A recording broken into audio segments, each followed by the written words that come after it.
makers.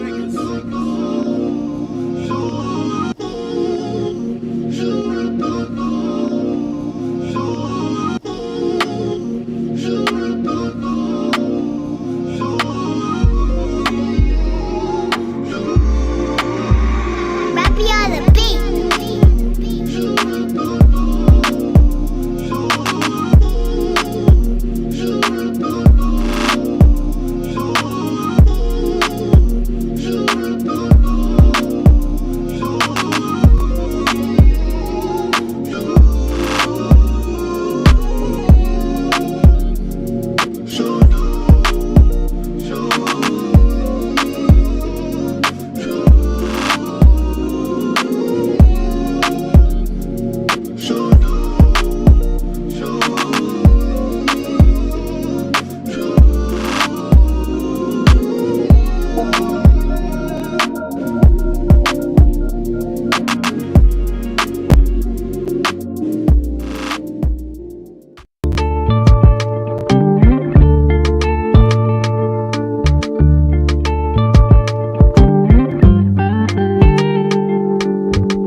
So check it out. This is what we're gonna do. We're gonna start off the show. We're gonna kick the show off with this Bobby Bars interview. I'm gonna let y'all see what Bobby Bars had to say to us in his interview. So y'all go ahead, check this out.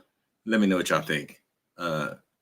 Enjoy. PDX Radio, it's your boy Big Rap. We are in the building today with my guy, man. Tell him who you are, man.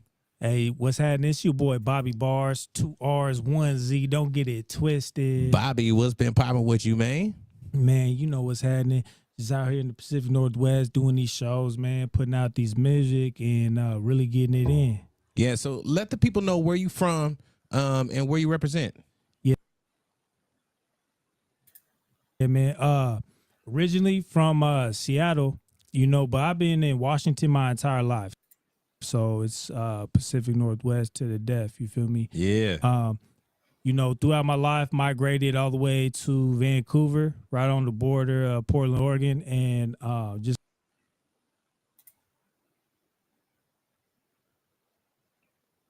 across the bridge. And man, I've been there for like 12, 13 years now. And bought a house when I was 25 out there, man.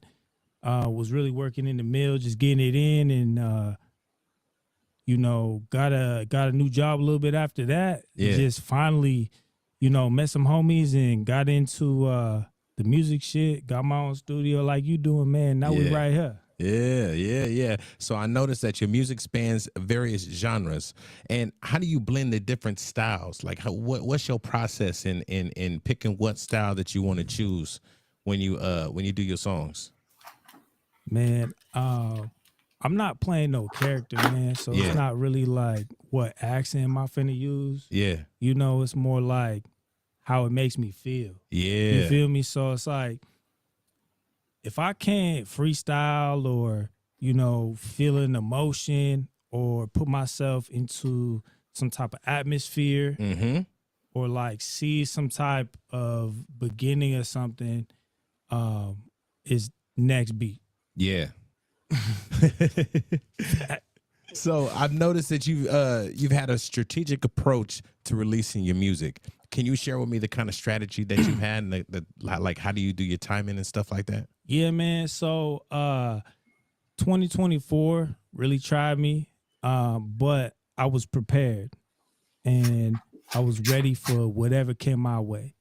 So, you know, I had, I would say, total 11 tracks that I personally distributed and released. and a cool like 8 to 10 that I featured on. Yeah. And most all of them were singles. I had one 4-track EP that I dropped at the end of the year with Sugar Mandela called Beyond State Lines. Yeah. It's a Pacific Northwest thing, you dig? Yeah. And, you know, I was really just trying to, you know, show everybody my versatility, but at that same rate, if I would have held on to them songs any longer, they never would have been finished. Hey, I've been there, done that. So sometimes you got to just like let them know what time it is. And I have this playlist on every platform called Bobby Bars Essentials. And from the very first song to the most recent is all on there. It's an hour and 58 minutes or something right now. And it's got, you can see the growth. And to be honest, I think that's one of the better things is I get to see my own growth. Yeah. So the strategy to putting out all this music was like, I had all these singles and I do got a lot of projects coming too, but I'm like, you know what? Instead of just, cause I'll be working too. So I ain't got all the time to like test all these songs. Yeah. And I know like the industry talk, like we should be testing this music first and then putting it out. And I'll be testing it at like my open mics and in person and stuff. Yeah. And things that I host and sometimes at shows, you know, I'll do songs that not out yet because I can make my own show mix and shit, things like that. Yeah. And see how people react and know what song to drop. Yeah. But at that same rate, it's like, you know what? I'm going to let them tell me what song they rocking with. So I put out, you know, other than the 4-track project, the rest of them were all singles. And all those singles are also still going on projects that are coming early this year. Yeah. And, you know, the ones you rocking with the most, and also because I want some familiarity. Yeah. Right. So even if it's something they not rocking with, they're like, all right, I like, because there ain't nothing in my catalog that they not going to like. Yeah. But it might not be their favorite song. Right. It might not be their favorite beat. Yeah. You know what I mean? Might not be their favorite subject matter, but they familiar with it. They're like, oh, he did his thing. And it's on there. It's going to be on all the EPs I got going on. So I say I got one with martial law coming out called Calculated Risk. Okay. Okay. And that one's coming later this year, but that one's 9 tracks. So you guys haven't had any singles from that yet. We do have a single out called Me Mug, which is one that I put out. Okay. Personally, but we decided to take it off the EP because it just wasn't the exact same vibe as everything else. Exactly. Right? But people love it as a single by itself. Sometimes you get songs where people like, man, I want a whole album of that. Yeah. You know, or the reaction says that. Right? Like, I want an album of that. So I go ahead and piece up. So my first single of 2024 was Riding Around the City. Yep. Riding Around the City is going on the next EP I'm going to talk about, which is called Capital Gains. Yeah. Which is going to be an EP that's just myself, and the only other 2 people pretty much who are going to be featured is JC Banco and my little brother, Quick. And both of them, so JC Banco produces most all my music. He's my business partner. Day one, he's my dog. So we are Big Bet Creative House Studios. Okay. Okay. So he does all the merch. Shout out to JC. You know what I mean? And a lot of the production. I do some of the production and we outsource some of that as well, along with the mixing and mastering. So shout out to 11 Studios in Vancouver, Washington. But yeah, so Capital Gains, that's going to be mainly just like, I'm going to probably be doing most of the hooks, but Riding Around the City was my first song in March of 2024, and that one is going on that EP. Yeah. Along with one song that was dropped in 23 and like 7 other tracks. So let me ask you, how do collaborations play an influence in your music? Collaborations play a decent part in influence, I guess, not as much as influence as like So I collaborate to get a song done. Yeah. It's not always that I'm influenced, but at that same rate, like some songs when they like it's bar heavy for sure, and you got multiple verses, like who wouldn't want that constructive competition? Right. Who wouldn't? Right. Like I expect you to try to, you know what I mean, bar all the way out, Exactly. knowing that I'm gonna bar all the way out. Exactly. Look, my brother told me back in the day when I first started rapping, he told me, he's like, look, when you get on the track, you want to rap like you are the hardest nigga in the world. Pause. You Yeah. want to rap like you can out rap anybody that's on the track with you. And if everybody raps with that same rate and everybody has that same mind frame coming into the song, you're gonna come out with a super dope song either way. At the end of the song, you don't want nobody to say like, bro killed bro. You know what I mean? You don't want nobody to say, oh, who had the better verse? You want it to be a hard decision, Yeah. right? So if I'm on a song and like, I think being able to like know someone else is going to go like as crazy as you gonna go makes you go as crazy as you gonna go. Yeah. You know, and that I guess that competition just kind of like elevates it in a way. Yeah. And it's kind of like an unspoken type of thing, but even if it's spoken, it's like, cause you better do what you gonna do. Cause what I'm not gonna do is let you do your thing on my track and make them forget about what I did. So they're gonna remember me regardless. And I want you to be remembered too, but you better come with the energy. So look, have you ever had a verse, somebody send you a verse and it'd be like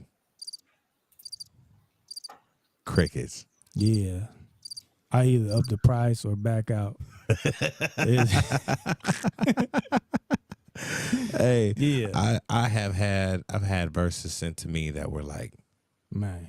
really not up to scale. So yo, let me ask you, like among your tracks, Bob's Kids, With Hempin', Celebration, which one holds significance to you and why? I mean, I would say that all hold certain significance. Yeah. And so I guess I'll summarize each of them real quick because I ain't finna pick.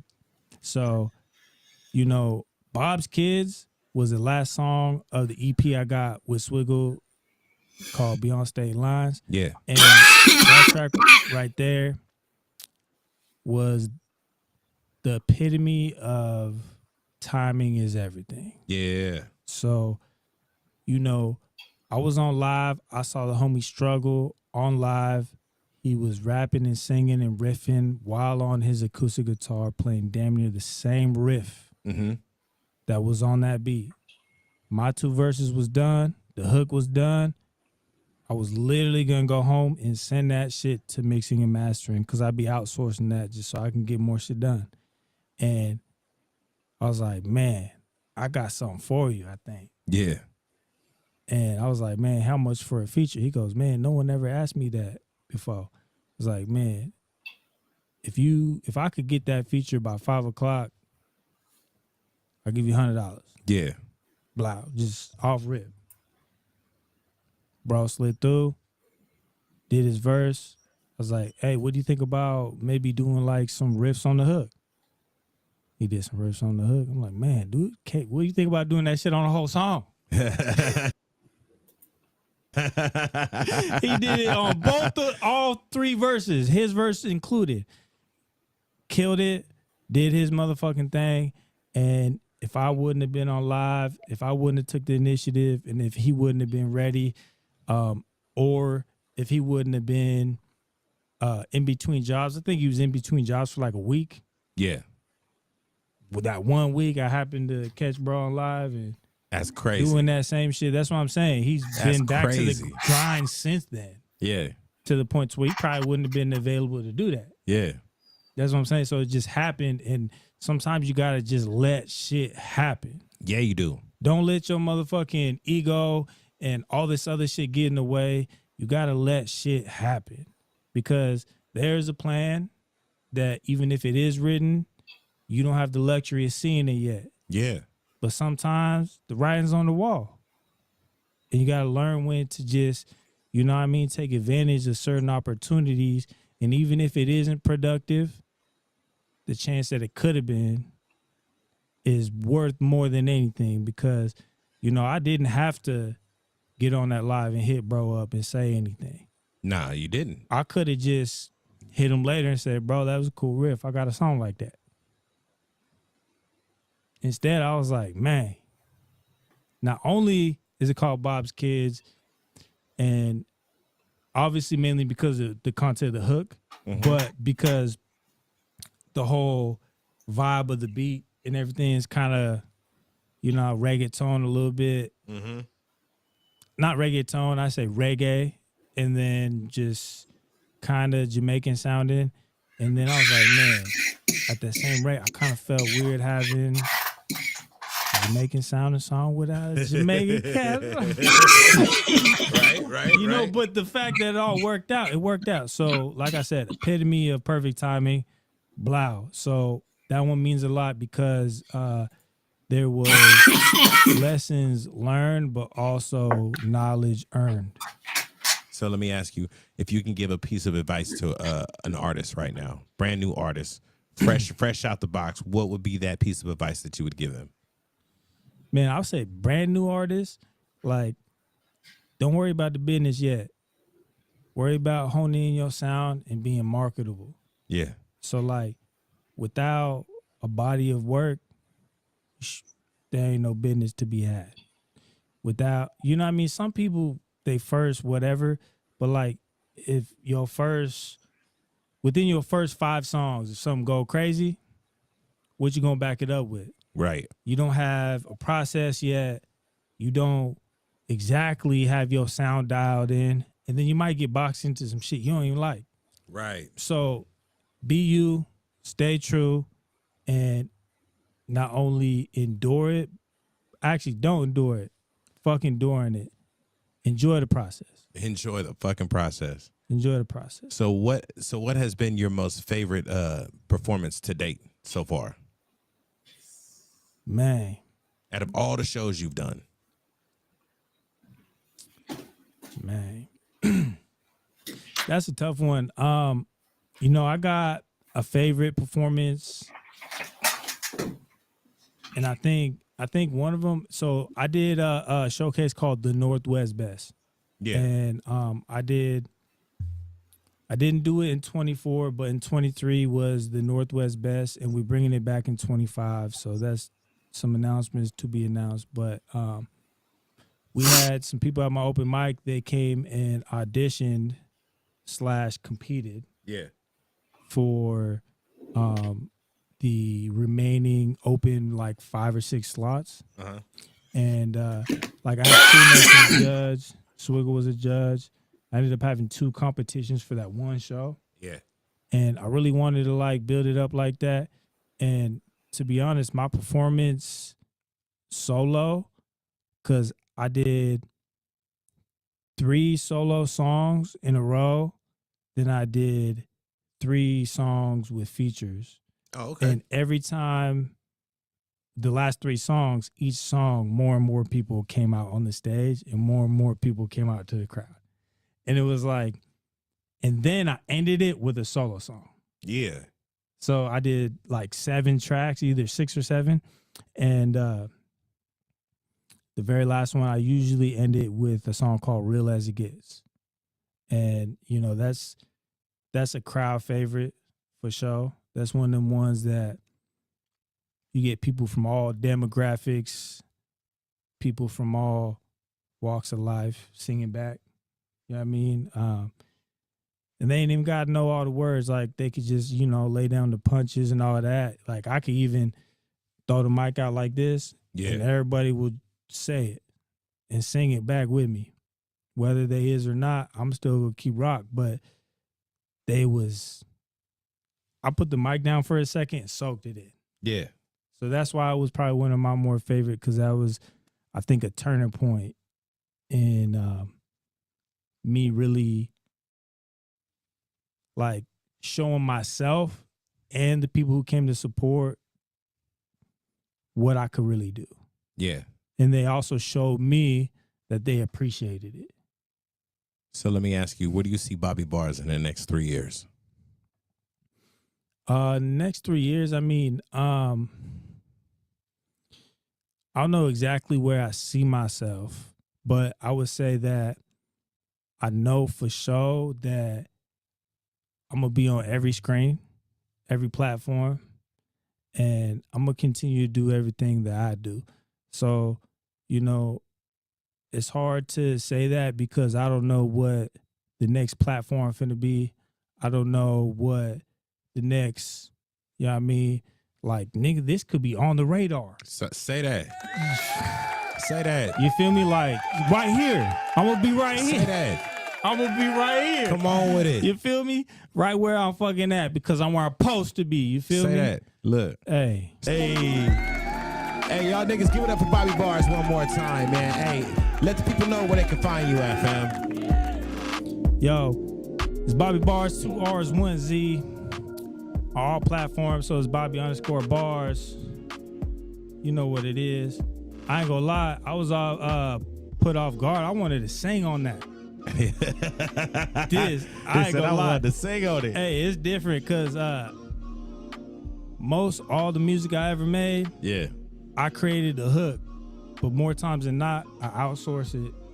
Yeah. You know what I mean? So I do the reference, I record the reference.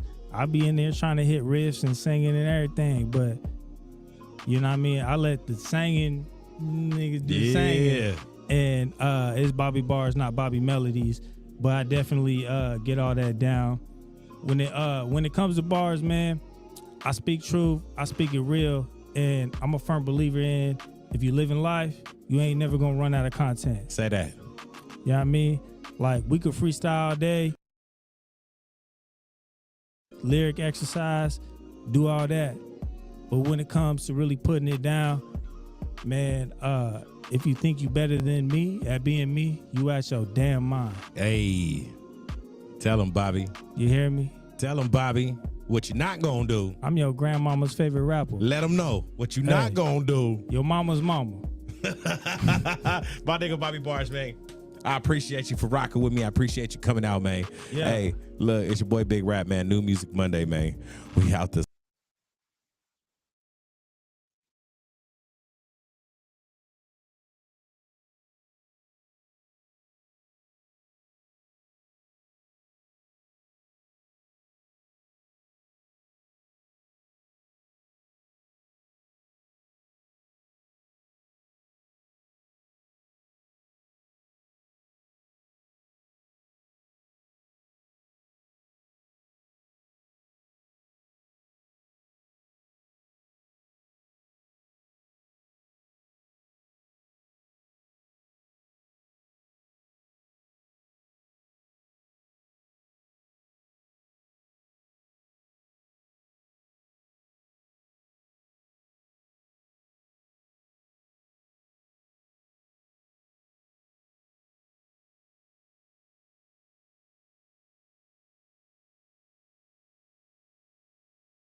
TTF.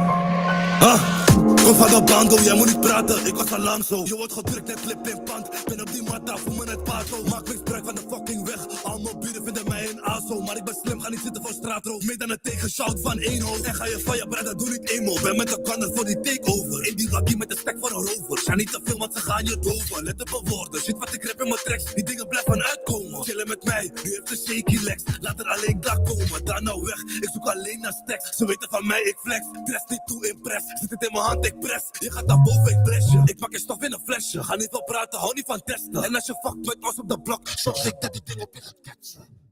On the road, no hands op de stuur. Dikke Kali is bijna puur. Schoen van merk met jacka ook. Betaal de prijs, ook al is het duur. On the road, no hands op de stuur. Dikke Kali is bijna puur. Schoen van merk met jacka ook. Betaal de prijs, ook al is het duur. Kom van de bando, jij moet niet praten. Ik was Alonso. Je wordt gedrukt en lip in pand. Ben op die matta, voel me het pato. Maak misbruik van de fucking weg. Al mijn buren vinden mij een aso. Maar ik ben slim, ga niet zitten voor straatroof. Meer dan een tegenshout van één hoofd. En ga je van je brada, doe niet emo. Ben met de kanner voor die takeover. In die wakkie met de stek van een rover. Ga niet te veel, want ze gaan je doven. Let op mijn woorden, shit wat ik rap in mijn tracks. Die dingen blijven uitkomen. Chillen met mij, nu heeft ze shaky legs. Laat er alleen klaar komen.